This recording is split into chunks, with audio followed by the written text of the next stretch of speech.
Everybody, I have no idea where the mic was muted, but it was. It is Dennis and Andy. Don't adjust your cameras. We will sit down, but Kor-Drath, Adriana t-shirts are in the house. If you have not got one of these awesome shirts that complements the OG Lilith shirt, what are you waiting for? There's the link. It's going to be popped in the chat. Go get yourself a shirt. We're going to start shipping these suckers out to everybody. It's not too late. You can match just nicely. That's right. And we're back. Okay, there you go, guys. Thank you for joining us. Tonight is the night. Yes, I am wearing pants because I knew I was going to stand up. I did have to remind Dennis to pull his up, though. He stood up when the trailer was still rolling, and I was like, Dennis, we have a problem. Nobody wants to see little Dennis. Pull your pants up. Yes, they do look good. You are correct. Go get yourself one. So, yeah, tonight is the night. The campaign closes tonight. You guys want to get on it now. Books are at the, well, not the books. Files are at the printer. They're just waiting on final order numbers. So don't miss out. Get on it because we got lots of great stuff, which we'll talk about later. But we do have a guest today. And I thought this would be kind of fun. We're going to talk about a movie. It is a movie I have not seen. It is a movie Dennis has seen. It is a movie our guest Shanth has seen. And they have different views on this movie. And now I'm torn. Basically, it's going to be which one of these guys sells this movie the best to get me to want to sit down and watch it, because I believe it's on Netflix. After what Dennis told me, I was a hard no. But then I talked to Shanth, and I was like, really? Well, Dennis has been known to do a little crack cocaine while I watch his movies, so maybe that's the problem. I'm not sure. But let's bring in our guest. There was only one man for the job. And his name is Shanth Enjeti. Hello. Oh, hey guys, I didn't see you there. I was just kicking back and reading Kor-Drath by Andy Smith and Dennis Turner. How are you guys? Have you seen this thing? Yes. Yeah. Amazing. I'm literally wearing it. Oh, no kidding. What a coincidence. Well, it's great to see you guys. Do you guys know when this thing is going to close? I know there's a campaign going. It is tonight. Yeah. Oh my goodness. This is all. It is that fun amazing. East Coast. That's what I don't like about Indiegogo. Most companies set things up for East Coast time, but not them. It closes at midnight Pacific time, so 3 a.m. our time. So, yeah, there you go. Yeah, man, I'm excited though. It's been great. I was talking about the campaign when you were on the stream, and we were talking about just all the really cool bonus features and stuff like that that come with it, like all the perks, but also the way that the book kind of feels like, you know, an old Conan magazine in certain ways, you know, because you've got the little, the retro ads, you've got the stories, and then you've got that backup stories. That's just the first book. So I'm excited, man. I'm pumped for book two. It's going to be fun.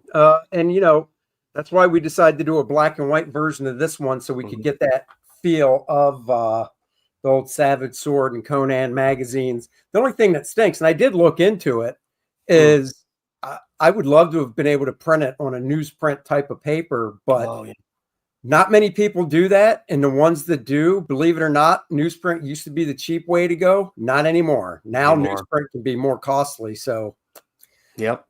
I came over early to Andy's because we got our minifigures in, and we have been putting them in the clamshells. So our 5-inch and our 3-inch ones, we sat there and we just clamshelled them. Bitty one. And we're getting those ready for shipping and stuff. So that was a great project before the show today. Yep.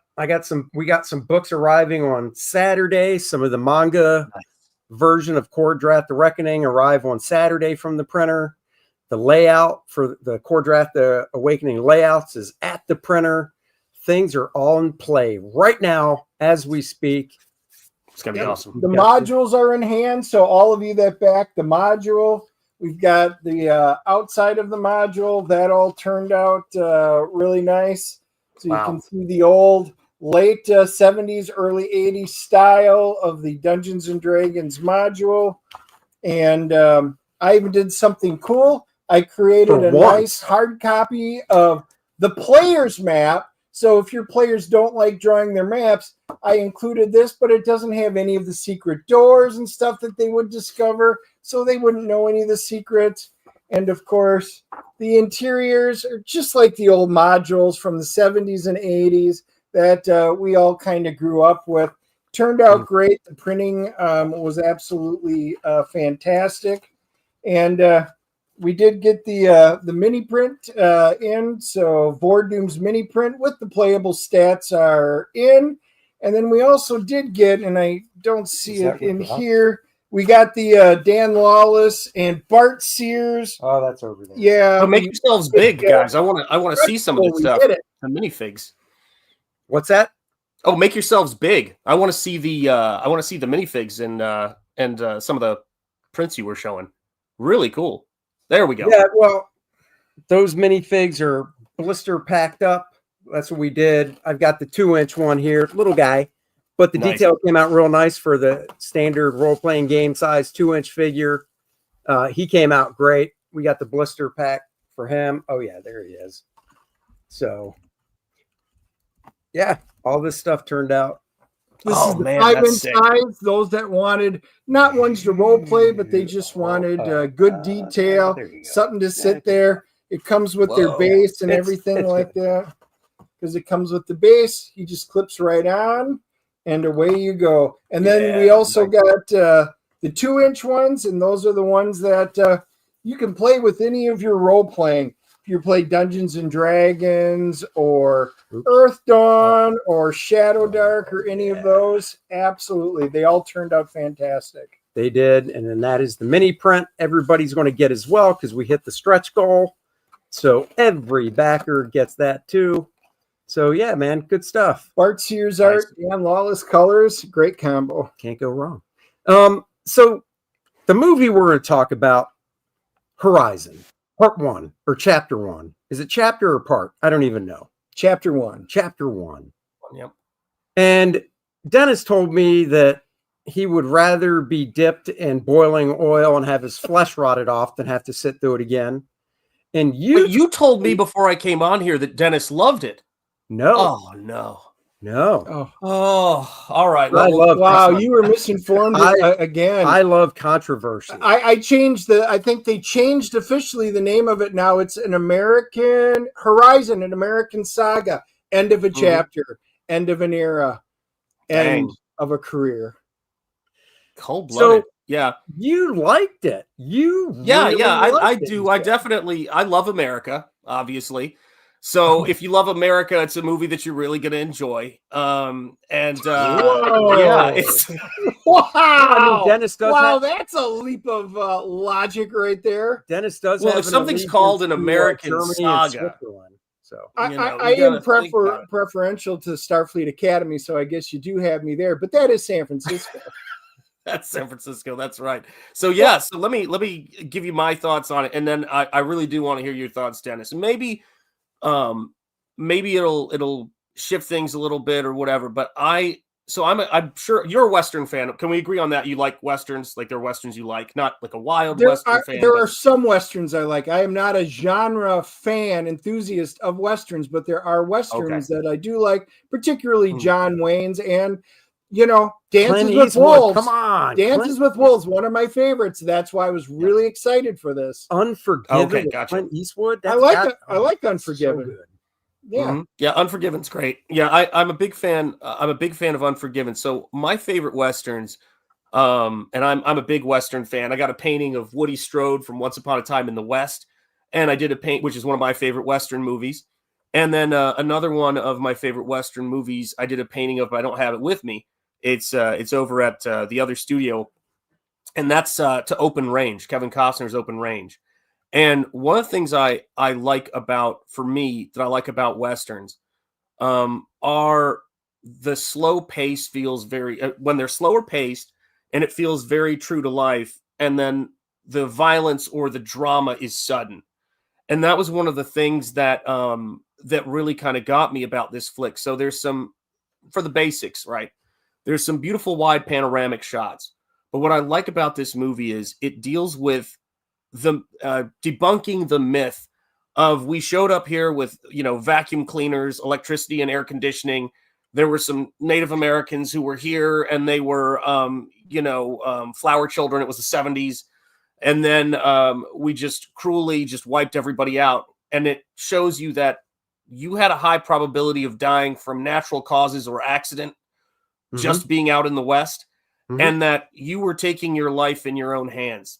And there's a sequence in this movie that I really particularly enjoy after a really kind of brutal scene where this new sort of settlement starts, where they arrive on the scene, the first people to get there, and they see that there's a father and son who have been murdered and left for dead by Native Americans, and they decide to settle the area. Then they're all wiped out, essentially, and the U.S. Army, the Union Army, comes and they go. So who were the first settlers here? And they point to 2 tombstones. Said, what happened to them? And they go, they were killed. And they go, and so when we got here, and they go, so, and that didn't give you a warning not to settle here? And he goes, well, we settled on the other side of the river. And the Union soldier goes, and how'd that work out for you? And I just fucking died, right? So it's got these moments of where you realize that people weren't kidding around. There weren't, red team or blue team. There was Native Americans helping to track and hunt down rival tribes. And the same thing goes with, the settlers from Europe and everywhere else. So just a badass kind of slow burn Western for me. It is much more like a serialized thing. Like it ends on a cliffhanger. It ends on you're setting things up for the next flick. Right. That I will definitely say. Yeah. Yeah, it was definitely a part 1 movie. I agree with what you say in terms of, it showed the true horrors of settling in the West, and it's cinematic, it's beautiful. But then again, playing Oregon Trail kind of did the same thing as a kid, and it was more fun. I will just say, I love Kevin Costner. I love him as an actor. Yeah. Like I said, Dances with Wolves. I can watch that movie every other day. It's just that good. So when he was putting this together, the only thing, my wife and I sat down to watch it and we're like, all right, are we getting Dances with Wolves? Or are we getting Waterworld? I just don't know what we're going to get. Maybe we'll get in the middle and it'll be the Postman. I don't know. That's right. But boy, it's, we can't wait to see it. And to say it's a slow burn, we have seen some slow burns. That is the understatement. The character development was really lacking. I wound up not caring. Now, my wife and I don't talk through movies, so we didn't even talk about it till afterwards. I mean, I was sitting there going, "Oh, wow, oh, really? This is slow, and it feels disjointed in some of the areas." And I was just like, "Okay." We got done, and I was like, "It was beautiful looking, and it was realistic, but it was not engaging. There was very little." And I looked at my wife, and I was waiting for her to go because she loves all Westerns. I thought he was going to go, "Oh, when the next one comes to the theater, we're going," right? And I was going, "Oh, boy, I'll go if she makes me." And then she goes, "Wow, I hated that. I was so bored." I'm like, "Oh my God, we agree." So yeah, no, there was very little that I took away other than if you want some beautiful cinematography, it was just not engaging at all for me. So yeah, I'm more in the Waterworld and on this one than I am on Dances with Wolves.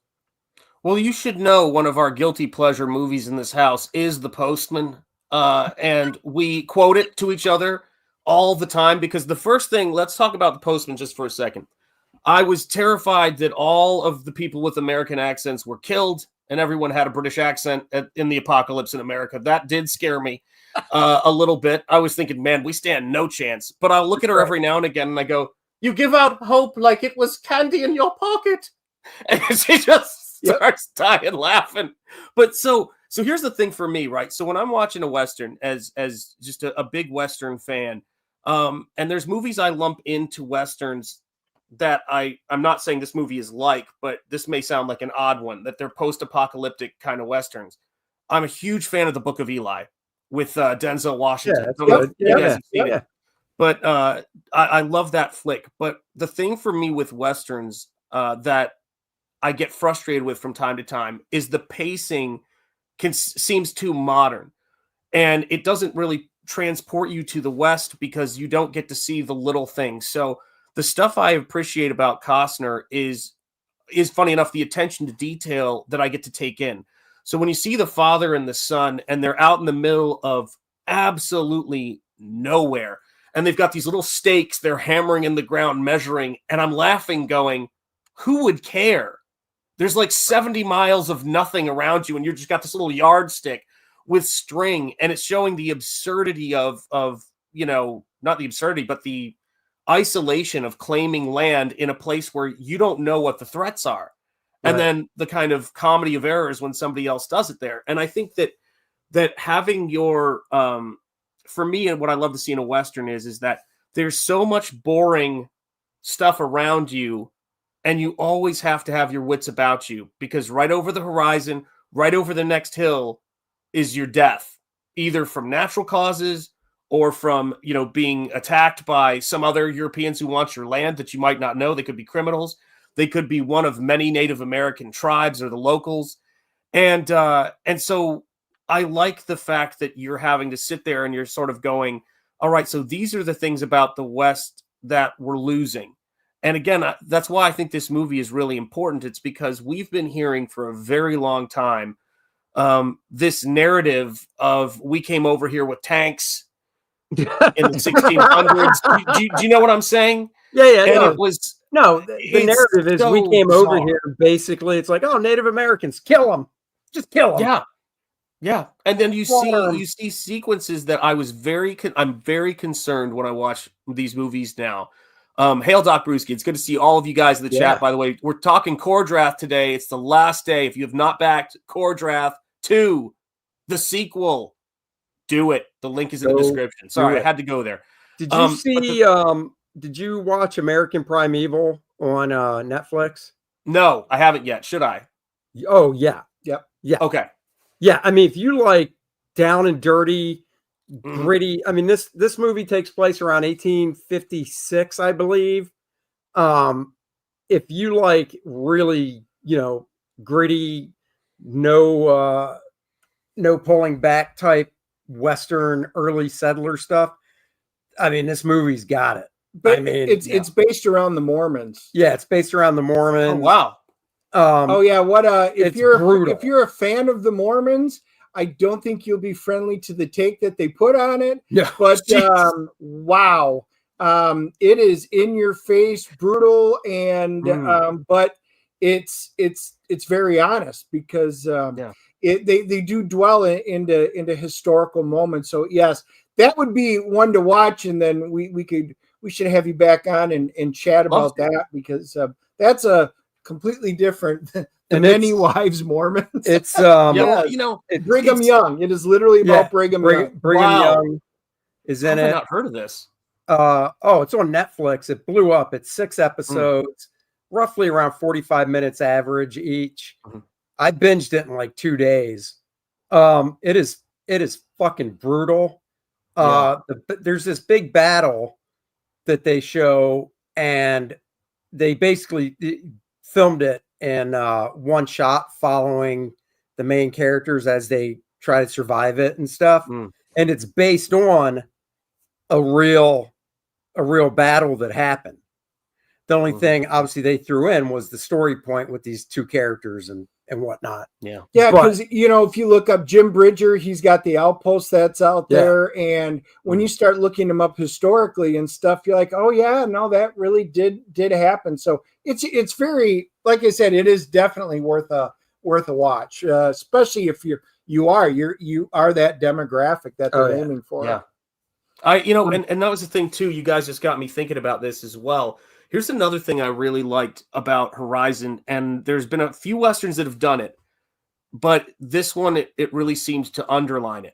we've been living, all of us have probably, you know, been, again, raising our kids at similar time periods. Like mine are probably the youngest out of everybody's. Mine are turning 20 next year. But we've all kind of had, you know, that particular experience. And I think we all remember the level of self-sufficiency you had to have when you were our age, right? Oh, yeah. You walk up to the convenience store, and I was in Detroit, you know, at this time, walk up to the convenience store to grab a few things, you know, you're 5 or 6 or whatever. I mean, it's crazy. And what I really liked about it is by the time you were old enough to stand and could hold a gun, you were responsible for the protection and the safety of your family, young men, young women, all of that stuff. You were seeing that you had to have a certain expectation. And the thing that was really fascinating to me was watching, it was just great context for right now, the expectations on young people and the maturity that you had to have. And at one point, that beautiful juxtaposition, I'm sure you remember this scene, Dennis, where you've got the British couple, who seem like they're from somewhere in New England. I don't know.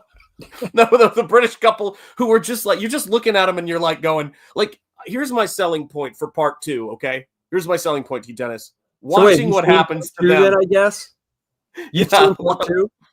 No, I haven't yet, but I'm saying inevitably, I think Dennis and I both know what's going down for that dude. But there's this couple, and he's sitting there, and he's kind of sketching and thinking, oh, this world, and she's like, oh, these people, and everyone else is working.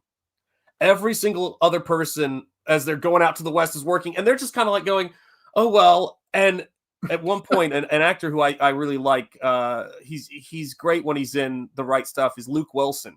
The Wilson right? And Luke comes up and he goes, you see all these people doing something? Go get off your ass and do something and help. And he kicks the guy in the ass, and the woman is like, well, you know, why are you doing that? What are you going to do? Kick me in the ass? He's like, I might. He's like, I might just do it. Move your ass. And I guess we talk about indie comics a lot as kind of the Wild West. And I actually got a chance to do my first Western illustration, right, for a comic in this space for Razor Fist with Ghost of the Badlands. And the thing that is so cool to me about it is there's this level of self-sufficiency. You guys are talking to, I mean, we all count on each other too. That's the funny thing, like a wagon train, right? But it's you show the minis. Think of everything that went into that, right? Yep. Hiring people, getting those printed up, and then hand packing everything, the posters, the prints, contacting artists. We are essentially self-sufficient. So if you're sitting around, you know, kind of just, you know, picking your ear and going, why aren't things happening? This space is not the right idea, you know, and it's I love that. I like seeing young people and families and those bonds and those responsibilities for every member of the family showed on screen, and also showing the real stakes that are involved. You know, the real stakes that are involved for families there. And I don't know, there's so many moments. If you like a good, you know, father-son moment, there was a father-son moment that I really don't want to spoil, but Dennis, you probably know the one I'm talking about, where a son has this moment where he realizes that he's not a kid anymore and that he belongs with the men.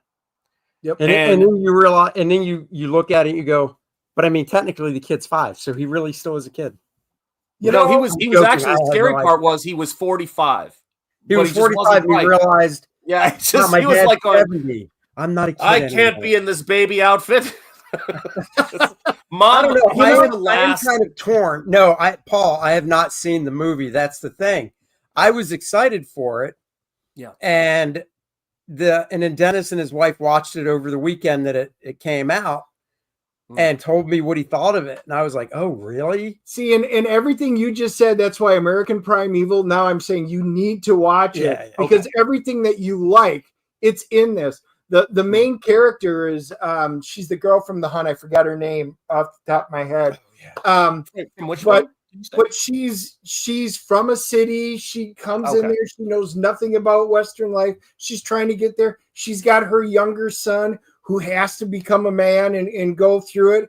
It is done in such a captivating, great way. Like I said, when you're going to sit there and compare Horizon and you're going to compare this, in my book, it's not even close. This just blew it out of the water. So I definitely think you need to watch that to compare the two, because everything you're saying that you enjoy is in this in spades in the other show.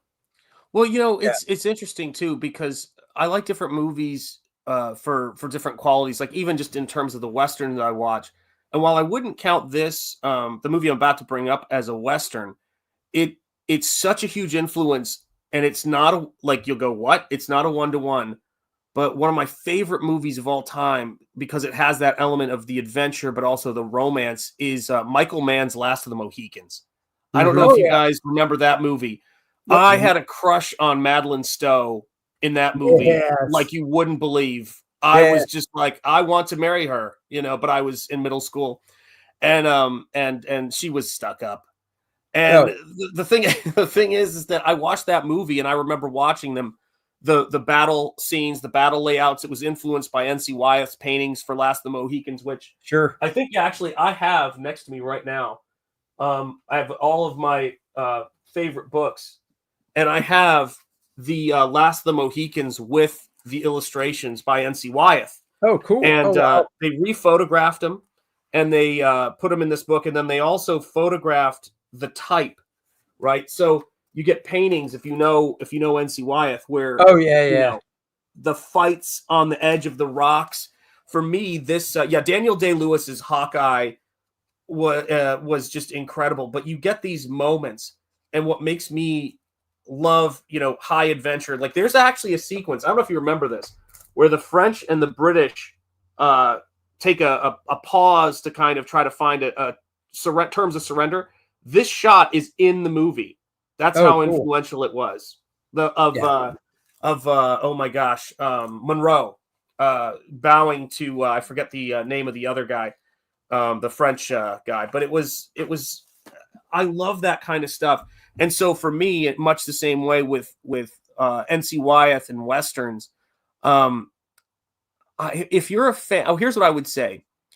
If you're a fan of seeing the kind of the details, day-to-day aspect of life in the West, and with the punctuated by those dramas, I think you're going to like it. If you're looking for something that is drama driven, like from the next thing to the next thing, and the drama is not so spread out, you're not going to probably like it. I don't know, but it's tough, because then I see, you guys know what I mean. You see movies you'd swear someone likes, it was going to love, and then they don't like it. And I think Andy should watch it either way. I mean, I might. It reminds me. I might give it a shot. It reminds me of, in a way, what was it? It was Tom Cruise, Nicole Kidman. Was it Far and Away? Oh God, I can't do that. I'll agree with you on that movie. I can't do. I know what you mean. Yeah, the remnants of them going out there and having to do it. That's kind of what it reminded me of. Not Eyes Wide Shut. So don't, guys out there. Don't not that one. No, a movie out there. But see, I grew up with an Amish Ninja. His list was great. He goes, I'm a John Wayne fan. Rio Bravo, El Dorado, McClintock, Big Jake, Rooster Cogburn. My dad was John Wayne 24 hours a day. My dad was a Western fan. McClintock is one of my favorite Westerns of all time. It's just classic for what it is. We even drove to Gene Autry's boyhood home, because my dad was the biggest Gene Autry fan in the world. I even got a comic book signed by Lash LaRue and stuff. There are a lot of great guys out there. So you know what? There is a place for it.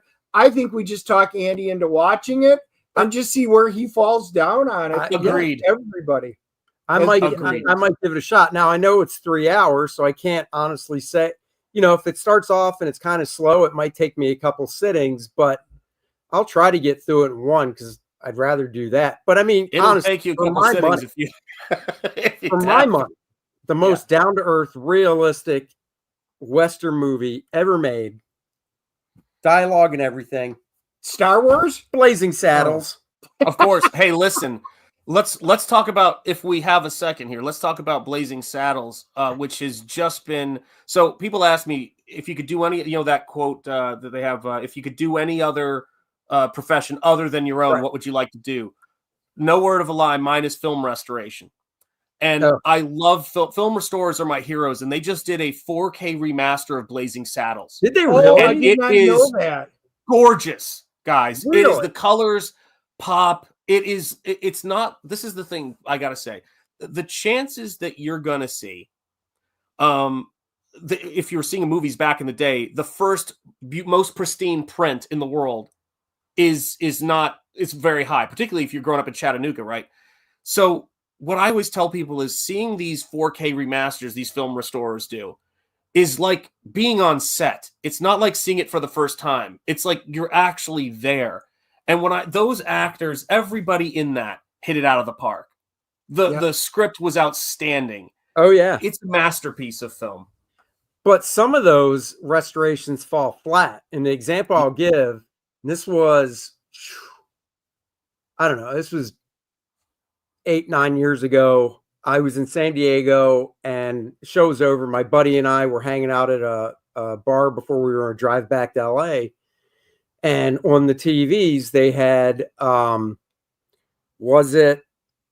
trying to think. I think it was Return of the Jedi. Is Return of the Jedi the one? What's the one with the little, oh my God, now I'm blanking on Green him. guy? No, the little fuzzy bastards running around. Oh, yeah, Return of the Jedi. Ewoks. Which one was that? Return of the Jedi. Okay, so it was Return of the Jedi, and it was remastered and, beautiful digital and everything. But here's the problem. In the specific scenes, I thought it was bad because they had everything in the same focus. They had Han and Luke and Leia when they're on the planet with the Ewoks, and they're in great focus. Everything's crisp and clear, but then the trees behind them are in the same freaking focus. And it looked like a play. Yeah, it looked like a play. You could tell that those trees weren't real, and it looked totally like a set. And I'm like, this should not have been remastered to this extent. Or you got to realize there's focus. Keep them in focus and then blur the background out some like it would be shot. Paul just said what I was going to say. They should have remastered it to what it should have been. They weren't supposed to be Ewoks. They were supposed to be Wookiees. They were supposed to be on Karnak, Karshik, whatever the name, their proper name is for their boy. And they went Ewoks to appeal to the kids. So, yeah, I get it. Here's the most criminal restoration that I've seen, and it is criminal. Like it's the worst thing I've ever seen happen to a movie in terms of a significant pop culture movie. Was the restoration they did on the 1989 Batman. Oh, because they tipped everything teal. They changed the colors. So it was an earthy, I'm not joking. It was an earthy, deco, kind of dingy town, and they made everything cyan. They tipped everything green-blue, and it looks horrific. It looks like they were trying to modernize it or something, but they changed the color. And then they changed I think you could get a track with it that had the old ones, but they updated the effects because they used a lot of stock sound effects. Yeah, and so they replaced the sound effects. And if you've watched a movie and fallen in love with it that many times, you don't want to hear different sound effects for it. People are just like, what are you doing? I want to see the movie. So they actually changed the movie, both in terms of color and in terms of sound. And I still hold on to my Blu-ray copy because I do not want I'll have to just try and find a clip just to see it. The one movie, though, so Superman, the original Superman, when they did the 40th anniversary of it. The Richard Donner version. Oh, yeah. Well, the original Superman is. Superman 2's the Richard Donner. Right, but I'm saying that. But the original Superman movie, when they did the 40th anniversary, what was that, 77 or 78 it came out? Whatever, 2017, 18, whatever it was. Yeah. We went and saw it, and I still love that movie, but the two areas in that movie that if they were to go back in with today's technology and redo, I wouldn't have a problem with, are in the beginning when Krypton is going to shit because it really looks like the actors are just doing this. Yeah. Yeah. And the sets look awful. And then when the dam breaks and you're like, oh, it's a miniature. Yeah. The whole city's a miniature with the water. And I'm just like, oh my God. Like as a kid, I wasn't thinking anything. I was 7, 8 years old. Maybe in my teens, I don't remember, but I might have thought something. But now, seeing the 40th anniversary, I'm like, oh my God, those look like little toys. That wouldn't bother me if they were to actually fix that. Could they make Superman flying better today? Of course, but I think it's so good still for back then. I wouldn't touch any of the human stuff except for Krypton, because that could be done better, and then definitely get rid of the models with somebody off camera with a bucket of water dashing it down. Yeah, there are certain movies that are good when you remaster them. Other ones don't need to be. The Blade Runner, I've got the I think it's a steel box with I think all 4 or 5 versions of the different edits, and it's fun. I had one weekend where we just literally sat down because you want to try and figure out what are all the little changes and actually experience them versus just reading them. But the other one would be the original Star Trek series. You know, they remastered those, and it's not just the special effects, but even on the planets and everything that they did. What an absolutely masterful job. It was great. My old Blu-ray player, when you put them in, you could play it, and then you could just hit the button, and it would swap, same scene, and it would just go back and forth between the new version or the old version, and you could replay the scenes and just see the difference. They did a great job with it. It was really costly, and I don't think they're going to do it for the later series, but certain things.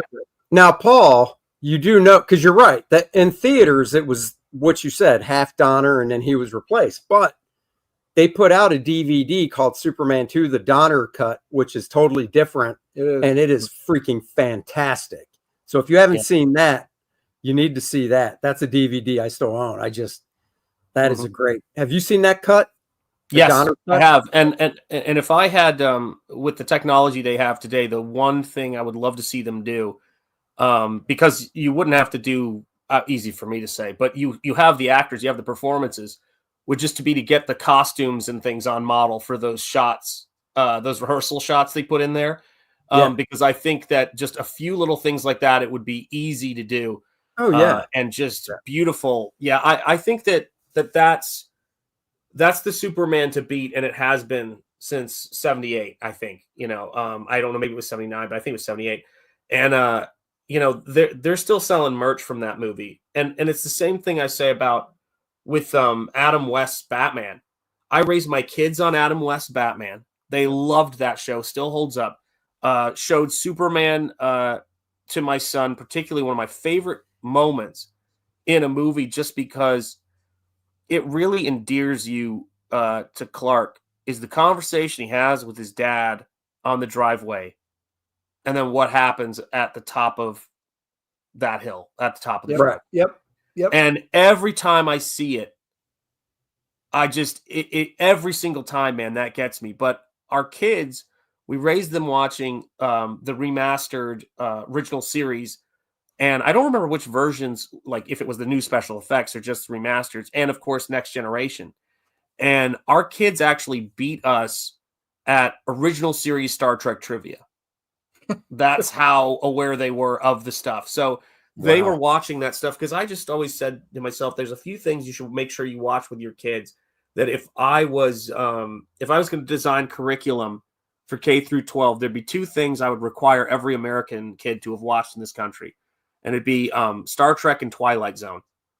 I think those movies are a really great, cultural education, to what are our values and how those, why do we have certain arguments, and how do you work through those? Like the monsters come to Maple Street. I forget which one it was, but it was what the name of the street was. But all of that stuff. And I saw someone in the chat ask what I thought of Sky Captain. I really love Sky Captain. Actually got in touch with and had the chance to help him with a pitch he was working on. Kevin Conran, the artist illustrator of the Sky Captain. He did all the concept art. His brother did the directing.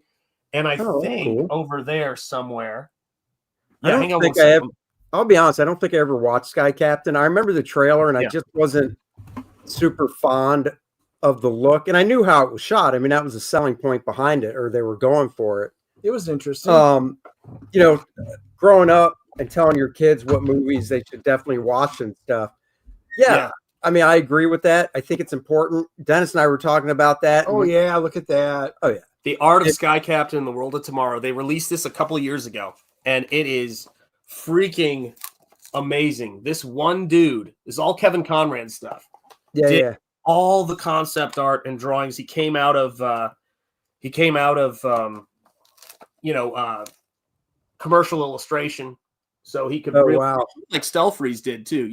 What is that like? I mean, that movie's like what, 20 years old, right? It's got to be. I don't want to think about how old it is. I bet it's. I bet it's way older. Yeah, what did it come out? Did it come out in 2000 on the button there, or 2004 maybe? I don't know. It was before my daughter was born. I know that. Yeah, but so yeah, I actually got my son Sky Captain's plane. They had a toy of it on eBay, that came out around that time. That's cool. And, got to send when he was real little, and I sent because he was into aviation, still is. And I sent the photo to Kevin Conrad, and it gave him a smile. I said, "Hey, man, Sky Captain still happened." So, yeah, that's cool. Stuff, that's really cool. Yeah, cool people out there. Everybody's got a movie. You said you got a spot that hits you every time. Mine's Star Trek 2.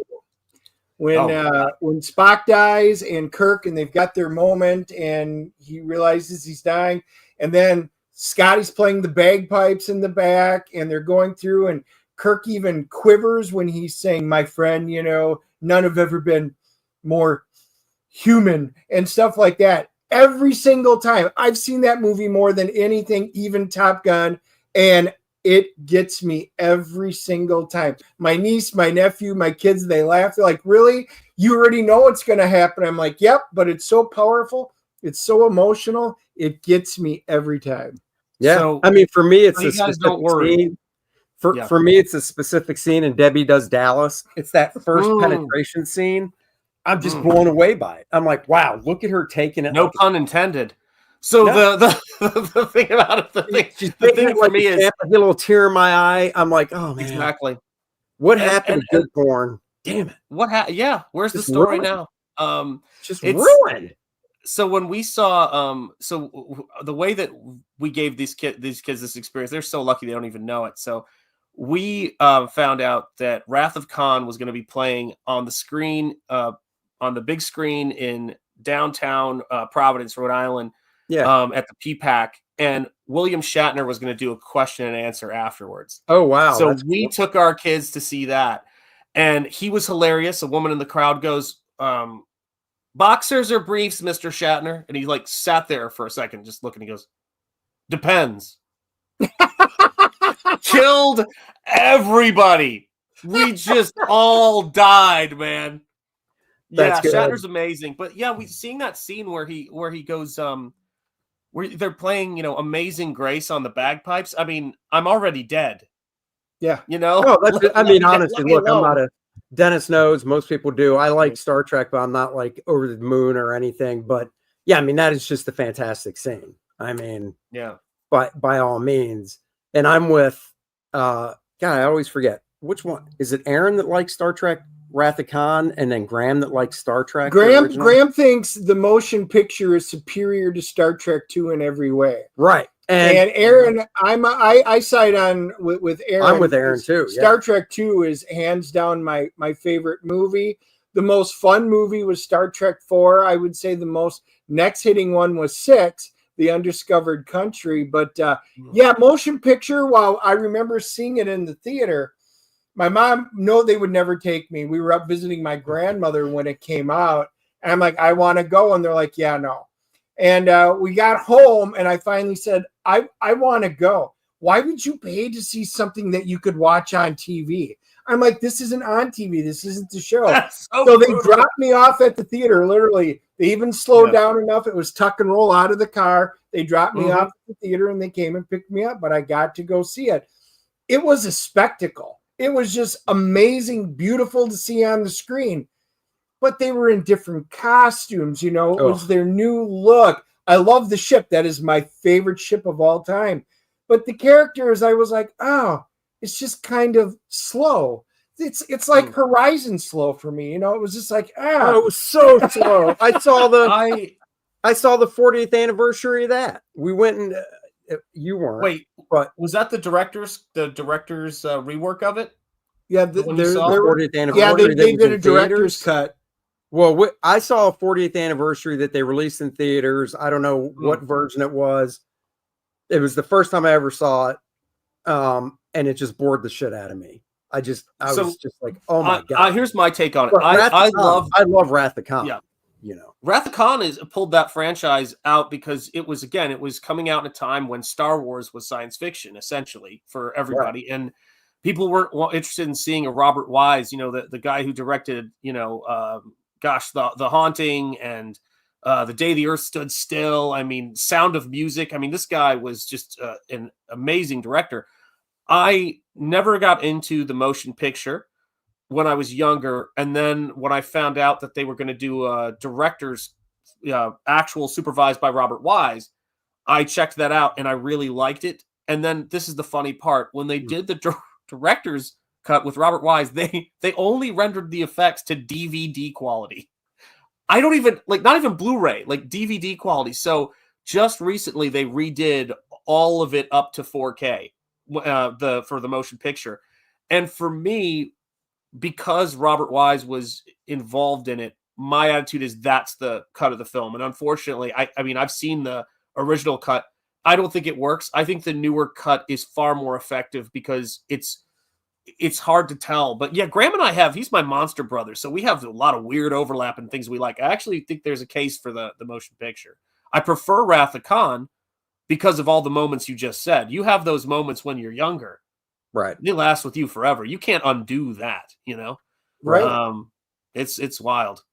Paul Taylor, thank you for the $10. Grats on Amen. Kor-Drath. Thank you very much. Looking forward to reading it. Also enjoying the wide variety of topics today. You're welcome. And by the way, Paul, you mentioned the shirt last night. Yep. So these shirts, if you're a legit, you mentioned you got a 2X.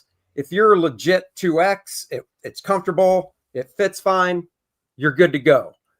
They fit the size they say. I wear a medium, this fits fine. So if you're a legit 2X, you're good to go. It is cotton, so you do have to worry about a little shrinkage. So maybe air dry it. That was one thing I was going to say. If you air dry, if you put it in the dryer and you put it on high heat, they will shrink. They're 100% cotton, and it'll go. So if you do dry them that way, go up one size just to be safe. But if you don't, yep, they are true to size. Yeah. So, I mean, shirts today it's scary, the quality of the stuff that we have, man. The t-shirts from back in the day were not this good. No. Yeah, I mean, it's the stuff, like we were talking about this before, and I remember indie comics. I remember getting stuff from First Publishing and things like that. And that stuff is all fine and everything like that. But guys, the quality that you're getting in terms of a book like this is something that I don't think any of us could have fathomed in the early days of the indie scene. Like, no. Comics doesn't compare to this. Right. The stuff they were doing at first. The tech has gotten so much better and much more cost effective.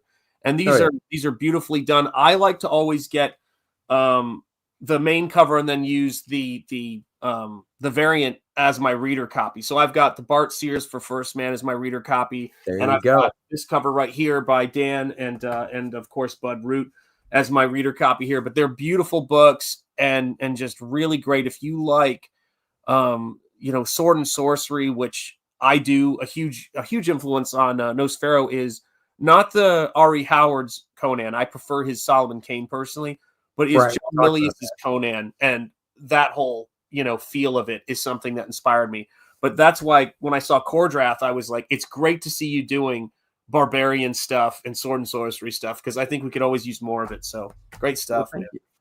But while we're talking about crowdfunding stuff, why don't you, if you want to share your screen for Nosfero and your sign up page, we can chat about that as well. Absolutely. Let me see if I can get this to work here. Oh, wow. There we go. Oh my gosh. Yeah, I was going to say, and for all of you on YouTube or on Rumble, I've got the links to both of his right in the description, so you can just go down and do it. And if you're in Twitter and stuff, our guys always pop the links on Twitter in the comments. So if you're watching it that way, you have access there too. Dennis uses the Lilith Bud Root cover for Kor-Drath: The Reckoning as his bathroom copy. And he really liked the fact that we went with a nice sheeny gloss cover because it wipes away clean. He said really easily. Well, hey, listen, man. Budroot, I got introduced to weirdly via Frank Cho's first art book. And it's like, who's this guy, Budroot? Right? Or it was because he was talking about him and he had some of his work in there. But I had no idea that there was an art book of his stuff until you told me about it, Andy. And I was like, this is awesome. So, yeah. Oh, awesome, Paul Taylor. Great stuff, man. Yeah, and like Admiral says, it's Dennis's beater copy. So there you have it, Admiral. Good to see you, man. So so I've got Nosfero here. And so Nosfero, for those of you guys who haven't seen the book, Nosfero is a Hammer horror meets H.P. Lovecraft fully painted comic book, but I always describe it as a gothic pulp adventure story. And there's two things I like about this campaign, and two things that have really made it just such a fun thing is, so I've been doing painted illustration work since I graduated from college. So I did a couple of like Harry Potter trading cards when I graduated, did some detail work for Wizards of the Coast, did some concept art, things like that. But I never have done a fully painted comic. And then I self-published and crowdfunded on Indiegogo 2 art books before I decided I was going to actually try to do a comic here in CG. And so the thing for me is that this book is the thing I am the most proud of that I have ever made. Oh, yeah. And so this has got an art edition on this campaign. So the art edition, for those of you guys who want to get the second chance, there's what I'm calling the oxidized edition. So it's going to have different bonus features, but it's the same story, same, everything. But I just want to name the new editions of the book. But if you're an art fanatic, and if you just like looking at like beautiful paintings and monsters and creatures and sexy women in diaphanous nightgowns, we've got you covered. So this is the art edition. I actually hand lettered the logo when I designed it onto the cover painting. So that was just all one painting. Yeah, and then I was like, okay, I got to do this in digital to make it work with the book. But the art edition shows it, and this is the stuff that you're getting. And it's just this, my stuff is influenced by Frank Frazetta, Alphonse Mucha, big time, huge Mucha fan. And then, who else? Basil Gogos and, gosh, who else am I thinking of? I can't believe, Richard Corbin. So that's the stuff that I love. And the story is basically, I wanted to create a hero that was the Dracula for vampires, which is what they fear when they lay down in their coffins in the day. Right. And so I took this, and it's the most bizarre thing. When I designed this character, I had this piece of metal through his nose, which ties into his origin story, like just straight through his nose. And I said, I want to name him something cool. I know what I'll do. I'll take Nosferatu, and then I'll just make it like Nosfero, and it's a cool like Dracula word, and he'll be the bad guy. And then I went, wait a second. What if this means something that I don't know exactly what it means? And I'm going to regret that. So I typed it in and I translated it to Romanian. And the translation is Iron Nose. Oh. And I went, are you effing kidding me? Wow. I couldn't believe it. So here we go with the book with the script on it. So all these sort of bizarre happenstance things have happened. And there's, of course, what the vampires are basically cultists who are trying to open doors to bring about the oblivion of mankind. And so this is a shot of Laurel, who is the main sort of female love interest who spends all of her time either in a diaphanous nightgown or no nightgown at all. And because it does have, if breasts frighten you, this might not be your book. But and so she's being, I know, sorry guys, I know, one tear. Breast frightened Dennis. Exactly. Chicken breast, because he can't eat chicken. Well, no, those certainly don't frighten me, man. Now I'm hungry for chicken. But anyway, oh man, I miss the South for that reason. So when I look at this kind of stuff, I loved the idea of just opening up these doors and having these Lovecraftian sort of creatures come out. So for people who aren't subscribed to my channel, I always start my stream with From the Heart of Lovecraft Country and the Birthplace of American Religious Liberty, because I went to college at RISD, where I taught for 15 years, which is mentioned in Call of Cthulhu. That's where the art student who sculpts the Cthulhu is from, in Call of Cthulhu. My mentor, who taught Walt Simonson and me, we all three share the same birthday. And my mentor, God rest him, was 50 years to the day older than me. his studio is the studio the art student who sculpted the Cthulhu sculpture in Call of Cthulhu is in. And it was so Tom Seguros was me and art. Gosh, he's passed away now so many years, but he would have been 98 if he was still alive. Oh wow, Tom. So then our first married apartment is a house mentioned in the Shunned House. And so the first copy of Nosfero, you can see the video on my channel, I delivered to H.P. Lovecraft, his grave in Providence. So I'm a huge Lovecraft fan. So the story of it is very much about a character who he has the ability to heal. So he has a healing factor, and and nobody knows why. This is in my book. It's an anomaly of nature. Like, it just happens. He's the one. Yeah. And so the vampire find him after they wipe out his whole family when he's a kid, and they basically just use him like a pony keg. They chain him up and they feed off of the guy. Right. And they can't turn him into a vampire, but he never runs out. And then one day they do this ritual on him because they just start to use him for experiments, and it gives him powers. He breaks free, lays waste to them, and dedicates his life to taking out vampire. And that's his story. Nice. There you go, funny, guys. You said they chained him up and fed off him and stuff. I often have this dream where, like, when you have like a mouse or a gerbil, and you put the water in that container and it has that little angle cylinder thing that comes down and the mouse goes up and sucks the water off of it. My dream is I'm at a sorority house and they had me chained up to a wall, and they come and drink off of me and stuff. Like, wow, that's a new definition of a glory hole. Yeah. Wow. Yeah, you never know where things are going to go. Oh, it's a glory It could happen. I always say, when you wish upon a star. So. I know.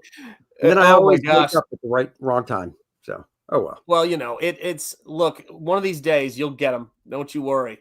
I will. It's Spring Ball. The thing. So I know you want to talk a little bit about Spring Ball. I do. And I've got the link there. So Spring Ball was a comic book that I did in 2002. No, I'm not going to name my cat Torchbearer after Lovecraft's cat. But it's one of those things to where I did this comic book in 2002. So I self-published it when I was basically a newlywed. And we self-published this comic book. It got well reviewed. People liked it, but I was hand lettering it, penciling, inking it, and I was teaching myself Photoshop to color it.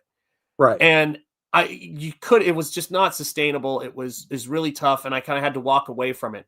Sure. And then a friend of mine who I went to school with, who's an animator and also has a great YouTube channel, Rocky Ballesteros. This guy is an Emmy, was nominated for a daytime Emmy for his animation work. Great guy. Oh, cool. He mentioned the book, started showing it, and then Comic Skaters started buying the thing up, and its price started going up. And around that time, I came up with an idea for what I wanted to do with the story of it. And I found, and I came up with a story, and I go, I'm going to do how I always should have worked in comics, but the technology was so new to me. I'm not going to pencil and ink it and then color it. I'm going to color it, clean it, and then ink it. So I'm actually doing it like a painting. And so I started going into this stuff. And this, if I can make this work here. This is a look. Paul, thanks for the $10. You went back and reordered the larger size shirt. You're welcome. Nice. Dennis and I were literally talking about that before the chat because we were the stream. We were on Katie Did's show last night, and we saw you pop that up there, but we didn't get a chance to talk about it. So glad you popped in. Okay, so back to this now. So the project you're doing here are you doing republishing the old stuff with new stuff? Is it all new stuff? What's the deal? Because I think this is really cool. I'm taking the book and completely reworking it such that at first I kind of tried to I was like, okay, I'm just going to clean this thing up, remaster it, change some word balloons. But because I hand lettered it, what I've done is I've gone in, reworked the entire thing, gone in, and the story is different. I painted out all the word balloons, repainted, changed, added different panels. Like, this is a completely new thing because I want the original books, which I still have a few of those kicking around, but I want them to stand for what that time and what they were. And this book is Spider-Man meets Evil Dead. That's the best way to pitch it. And it's just a wildly insane and crazy, book. And it's like Steve Ditko, meets H.P. Lovecraft. It's got, of course, a big Todd McFarlane influence but I always say this. I say it's a Moo Crew influence. So the biggest influences on this book are the Moo Crew from Todd Studios. So Todd, Orzechowski, and Olaf. And I'm hand lettering this thing, drawing the lettering in Photoshop for the effects. And then I created a font of my old lettering from the book to do the lettering on. So it's very handcrafted as a book. And the sign up for it, if I can stop sharing this, I'll share that. Yep. The sign up for it is, let me see here, right here. And guys, if you have not, if you want to see something that is going to just be insane and take you back, this book right here is, and I always got to say this too. I don't want this book. This isn't a retro book. It is, I mean, maybe aesthetically it has that element to it, but the story is very now. There's stuff in this book that are things that we talk about in Comicsgate that the mainstream wouldn't touch with a 10-foot pole, but all serving non-political, but all serving a message or not a message. What's that old saying? If you want to send a message, call Western Union. This is escapism. Yeah. You know what I mean? But it's all around the idea of this hero who is living in Kingsport, New England. I'm not going to give a state for it, but it's Kingsport. And he's always fighting all of these street level criminals, and there's all this evil stuff happening. And then these crazy two cultists and scientists start doing experiments that unlock the first real monsters he faces. So that's what you see in this book. You see the first book is us realizing that and realizing all of the stuff that's going on. So it's street level Lovecraft superheroism. It's badass, man. Dude, I can't wait. When do you think you're going to actually launch it? Soon. I want to try to launch it within a month.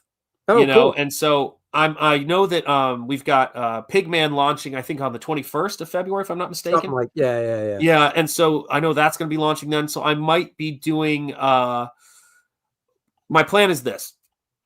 So Nosfero is funding right now, and so what I'm going to do is when I launch this campaign, once I get to the 2 months and I get to the in-demand phase, I close Nosfero. So I want to keep a campaign open at all times, because doing it the other way around is just too brutal.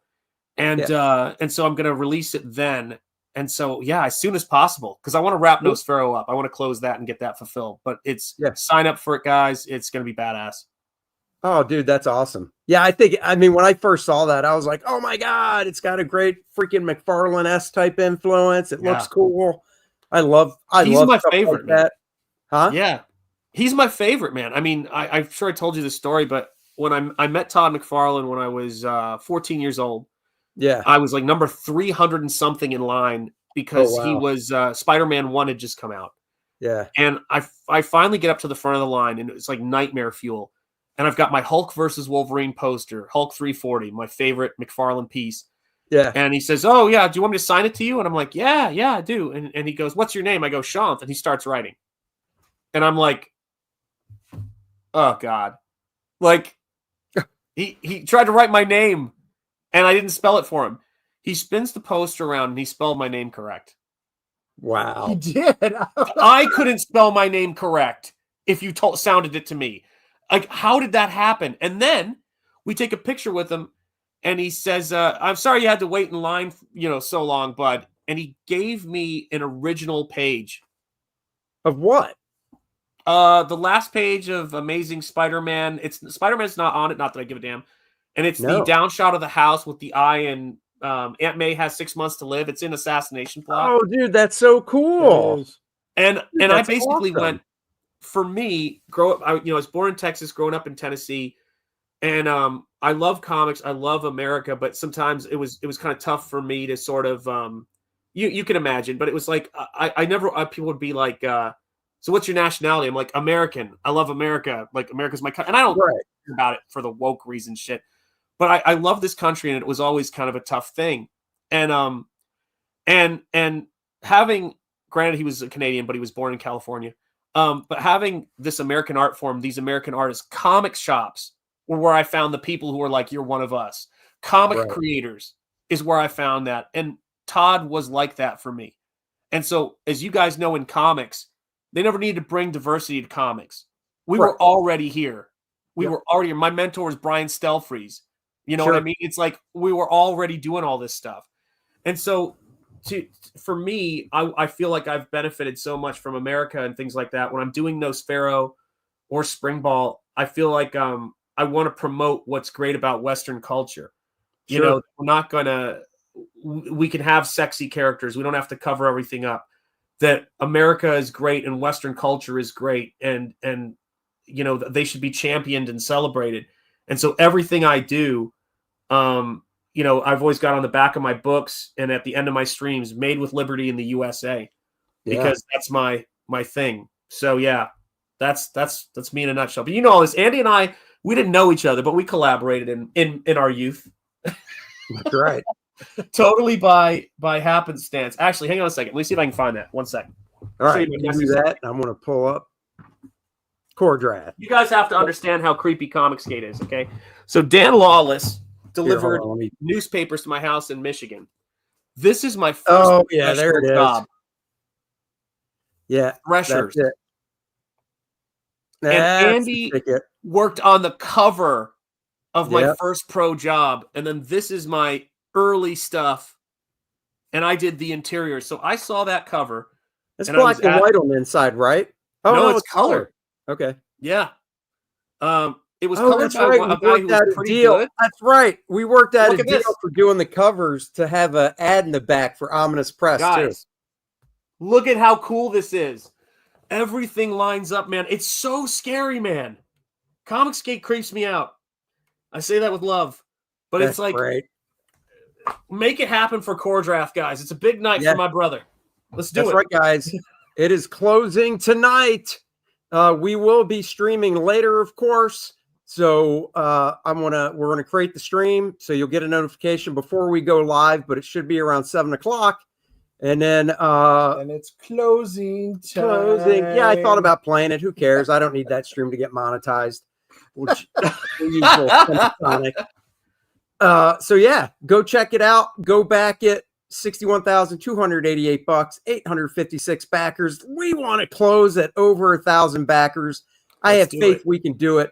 If you're just joining, if you like Conan, Game of Thrones, Dungeons and Dragons, we mixed them all up in a pot, poured out Kor-Drath, the Reckoning, Kor-Drath, the Awakening, the World of the Shattered Reach, Adriana, Vordoom the Undying, the Necronite, Lilith, multiple covers to choose from. They need to save the Shattered Reach from the evils of Vordoom, the Necronite, and Lilith.